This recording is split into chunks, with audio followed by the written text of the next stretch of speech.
Kontroversi seputar vaksinasi berbayar bagi perorangan masih bergulir.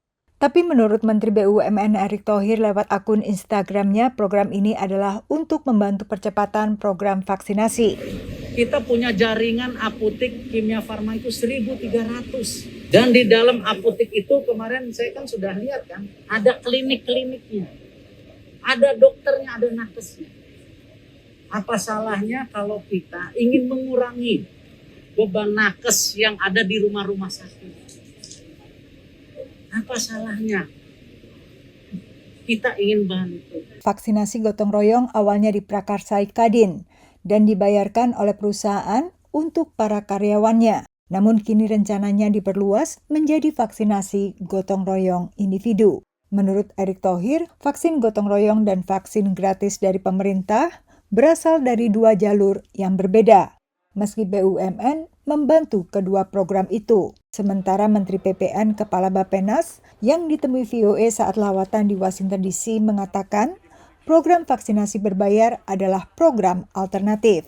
Bagi masyarakat yang ingin memperoleh vaksin lebih cepat, ya, lebih cepat, dan tentu ini ada konsekuensinya untuk bayar, dan juga pemerintah mengadakannya itu dengan memberikan kesempatan kepada swasta dan termasuk kepada BUMN.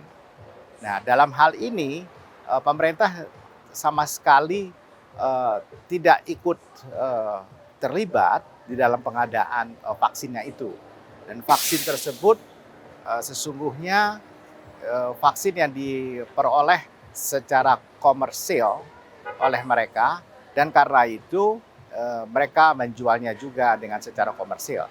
Menurut pakar penyakit menular Johns Hopkins University, meski masing-masing negara memberlakukan strategi vaksinasi sendiri, prinsip penanganan pandemi adalah sama, yaitu mendahulukan yang rentan. The best way to control the pandemic for sure in a country is to try to immunize as many people as fast as possible by providing vaccines freely and access so people can get immunized.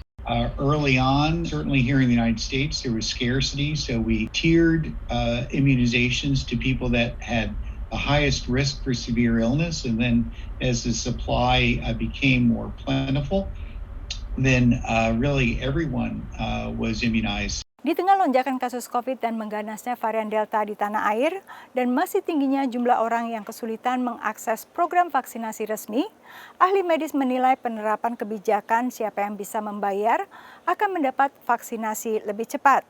Justru akan kontraproduktif dan tidak menyelesaikan isu terkait seperti rumah sakit yang penuh dan harus menolak pasien serta upaya menekan angka kematian.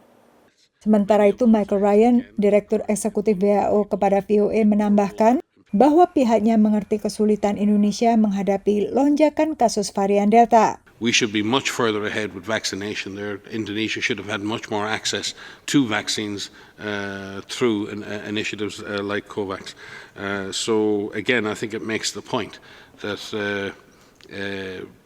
free vaccination, a point of access, in mass vaccination campaigns to vaccinate the most vulnerable, to vaccinate frontline health workers was the plan.